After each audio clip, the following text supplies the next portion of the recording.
இப்ப நீங்க இந்த இடத்துல பாத்தீங்கன்னு சொன்னா ஒரு மாறி ஒன்றிற்கு பெயரிடும் போது கவனிக்க வேண்டிய விடயங்கள் இருக்கும். சரி, ஒரு வேரியபிள்ஸுக்கு வந்து நீங்க ஒரு பேர் ஒன்று கொடுக்க போறீங்கன்னு சொன்னா அதுல கவனிக்க வேண்டிய விடயங்கள்.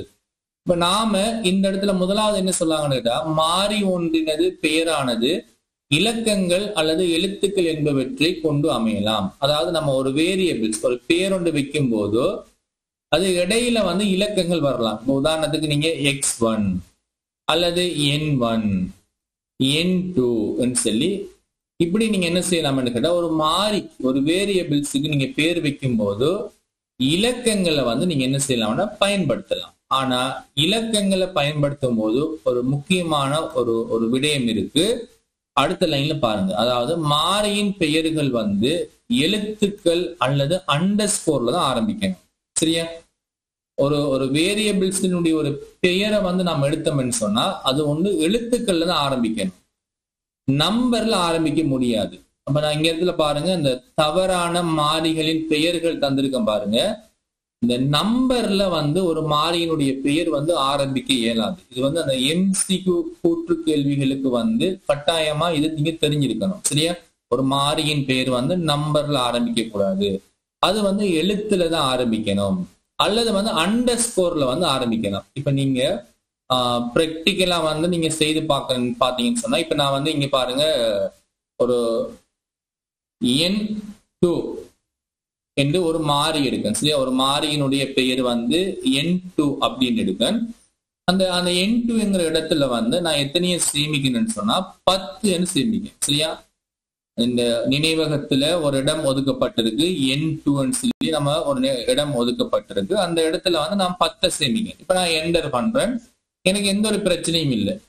இதே இது வந்து நான் 2n என்று சொல்லி ஒரு மாறி எடுக்க அந்த இடத்துல வந்து ஒரு 20ங்கிற நம்பரை வந்து சேமிக்கேன். இப்ப நான் என்டர் பண்ணேன்னு சொன்னா எனக்கு என்ன செய்யுது, சிண்டெக்ஸ் எரர்ன்னு சொல்லுது. பாருங்க சரியா பாருங்க, எந்த இடத்துல எரர்ன்னு சொல்லி எனக்கு குறிச்சு காட்டுது பாருங்க. அதாவது இன்வெலிட் டெசிமல் லிட்டரியல்னு சொல்லுது. அதாவது நீங்க மாறிக்கு வந்து இப்படி ஒரு டெசிமல் நம்பரை நீங்க முதல்ல என்ன செய்ய முடியாது, பயன்படுத்த முடியாது. பாருங்க, ஒரு சிண்டெக்ஸ் எரர். அதே நேரம் நான் இன்னொரு மாறி எடுக்கேன், ஒரு அண்டர்ஸ்கோர் போறோம் பாருங்க. ஏன்னா நிறைய பேருக்கு வந்து அண்டர்ஸ்கோர் டேஸுக்கு வந்து வித்தியாசம் தெரியாது. அண்டர்ஸ்கோர் நான் இப்ப நம்மன்னு சொல்லி ஒரு மாறி எடுக்கேன், அதுக்குள்ள வந்து நான் ஒரு 15 சேமிக்கேன். சரியா, இப்ப என்டர் பண்றேன் பாருங்க, எந்த ஒரு பிரச்சனையும் இல்லைன்னு. ஏன்னா அண்டர்ஸ்கோர்ல வந்து ஆரம்பிக்கலாம். சரியா, நம்ம ஒரு மாறியில வந்து நீங்க அண்டர்ஸ்கோரை வந்து நீங்க முதல்லையும் பாவிக்கலாம், இடையிலையும் பாவிக்கலாம், இறுதியிலையும் பாவிக்கலாம். அப்ப அண்டர்ஸ்கோர் பாவிக்கிறதுல எந்த ஒரு பிரச்சனையும் இல்லை. அண்டர்ஸ்கோர் தவிர்ந்த ஏனைய குறியீடுகளை பாவிச்சீங்கன்னு சொன்னா பிரச்சனை வரும். இப்ப உதாரணத்துக்கு வந்து நான் பாருங்க ஒரு டேஷ் பாவிக்கும் பாருங்க, டேஷ் நம்மன்னு சொல்லி ஒரு மாறியனா உருவாக்குறேன். இந்த இடத்துல ஒரு அந்த அதுக்குள்ள ஒரு 10 சேமிக்கன்னு வச்சுக்கொள்ளுங்க. இப்ப நான் என்டர் பண்ணினேன், இப்ப உடனே வந்து எனக்கு என்ன மெசேஜ் வருது, சிண்டெக்ஸ் எரர் வருது. என்ன சிண்டெக்ஸ் எரர்ன்னு சொன்னா அப்படியே உங்களுக்கு இங்க வசனம் போகுது பாருங்க. இந்த டேஸ்ங்கிறத நீங்க பாவிக்க இயலாது. சுருக்கமா அதான் விலங்க சொல்ல, இந்த டேஸ் என்கிற சொல் இருக்கு தானே, அதை வந்து நீங்க பாவிக்க இயலாது. அதாவது அந்த மாறிக்கு வந்து நீங்க முதல்ல வந்து நீங்க டேஸ் வந்து பாவிக்க இயலாது, இந்த அசைன் பண்ண இயலாதுன்னு சொல்லுது. சரியா, ரைட். அப்ப அதே மாதிரி பாத்தீங்கன்னா விசேட குறியீடுகளை நீங்க பயன்படுத்த இயலாது. இப்ப நீங்க அந்த டாலர் சிம்பிள், ஹேஸ் சிம்பிள் தெரியுதானே, இப்படியான குறியீடுகளை வந்து நீங்க மாறிகளுக்கு பயன்படுத்த இயலாது. இப்ப நான் வந்து இப்ப சம் என்று போட்டு பிளஸ் ஈக்குவல் ஒரு 10, அதாவது நான் என்ன செய்யறேன், ஒரு மாறி ஒன்றை ஓபன் பண்ண சம் பிளஸ், ஆனா சம் பிளஸ் இந்த பிளஸ் வந்து ஒரு இடையில பாவிக்கேன். சரியா, இடையில பாவிக்கேன், பிளஸ் வந்து இடையில பாவிக்கேன். இப்ப வந்து பாருங்க ஆட்டோமேட்டிக்கா வந்து அந்த கலரே சேஞ்ச் ஆகுது பாருங்க. அப்ப நான் என்டர் பண்ணும்போது அங்கேயும் வந்து உங்களுக்கு என்ன செய்ய சிண்டெக்ஸ் எரர், அதாவது நீங்க என்ன செய்ய இயலாதுன்னு கேட்டா இந்த பிளஸ் இப்படியான குறியீடுகளை வந்து நீங்க மாறியாக பயன்படுத்த முடியாது.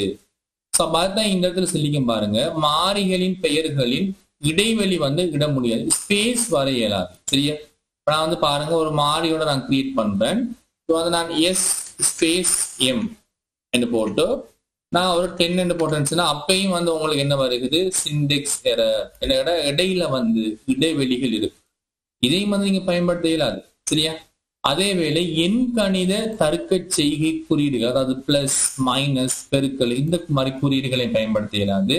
அது மட்டும் இல்லாம ஏனைய விசேட குறியீடுகள் பாருங்க, இந்த மாதிரியான குறியீடுகளையும் உங்களால பயன்படுத்த முடியாது.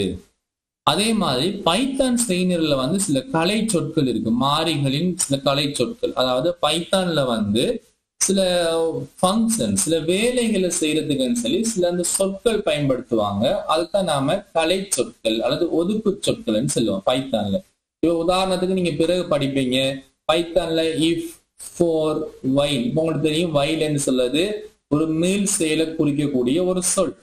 அதே நேரம் பிரிண்ட்ங்கிறது ஒரு அவுட்புட்டை குறிக்கக்கூடிய ஒரு சொல். இது பைத்தான்ல வந்து இந்த சொற்கள் எல்லாம் அவங்க யூஸ் பண்றாங்க சில வேலைகளை செய்வதற்கு. இந்த சொற்களை நீங்க என்ன செய்ய முடியாது, மாறிகளாக பயன்படுத்த முடியாது. அது முற்றிலும் தவறு. சரியா? அதே நேரம் மாறிகளின் பெயர்கள் இடம்பெறும் எழுத்துக்களின் எண்ணிக்கை வந்து உச்ச எல்லை கிடையாது. அதாவது நீங்க மாறிகளுக்கு வந்து நம்ம எழுத்துக்கள் பயன்படுத்துறதானே, அது இத்தனை எழுத்துலதான் வரணும்னு சொல்லி ஒரு லிமிட்டேஷன் வந்து இல்லை. லிமிட்டேஷன் வந்து இல்லை. நீங்க எத்தனை எழுத்துக்கள்லையும் வந்து நீங்க மாறிகளை வந்து பயன்படுத்தலாம். ஆனா வளமையா வந்து மாறிகளுடைய பெயர்கள் வந்து சுருக்கமாக பயன்படுத்துறது ஒரு வளமை. அப்ப இந்த இடத்துல பாத்தீங்கன்னா சரியான மாறிகளின் பெயர்கள் வந்து இங்க குறிச்சு காட்டீங்க பாருங்க. ஸ்டூடெண்ட் இடையில வந்து அண்டர்ஸ்கோர் வரலாம். நீங்க லாஸ்ட்ல இந்த இலக்கங்கள் பாவிக்கலாம், இடையிலையும் வந்து நீங்க இலக்கங்கள் பாவிக்கலாம். சரியா? அதே மாதிரி நீங்க இப்படி அந்த மாறிகளுடைய சொற்கள் வந்து நீங்க என்ன செய்யலாம்னா நெருக்கி நீங்க எழுதலாம், ஸ்பேஸ் விடையில. அண்டர்ஸ்கோர் வந்து நீங்க முதல்ல, இடையில, கடைசியில நீங்க அண்டர்ஸ்கோர் வந்து எந்த இடத்துலையும் வந்து பயன்படுத்தலாம். ஆனா தவறான மாறிகளின் பெயர்கள் சில தந்திரிக்கும் பாருங்க. முன்னுக்கு டேஷ் பயன்படுத்துறது, இந்த மாதிரி விசேட குறியீடுகள் பயன்படுத்துறது. இதுல வந்து நீங்க பாத்தீங்கன்னா ஸ்பேஸ் இருக்கு. அதே மாதிரி நம்பர்ஸை பயன்படுத்துறது, பிரிண்ட்ங்கிறது பைத்தானுடைய ஒதுக்கு சொற்களை பயன்படுத்துறது, சதவீதம், பெர்சன்டேஜ் மாதிரியான குறியீடுகள் பயன்படுத்துறது. இப்படி அந்த பைத்தான்ல அந்த சில பயன்படுத்த முடியாத அது தவறான மாறிகளும் வந்து இருக்கு. சரியா? இதெல்லாம் வந்து உங்களுக்கு அந்த எம்சிக்யூ கேள்விகள்ல வந்து அதிகமா வரக்கூடிய மாதிரி இருக்கும். அப்ப அதனால இந்த நோட்ஸையும் வந்து நீங்க தேவைக்கேற்ற மாதிரி என்ன செய்யணும்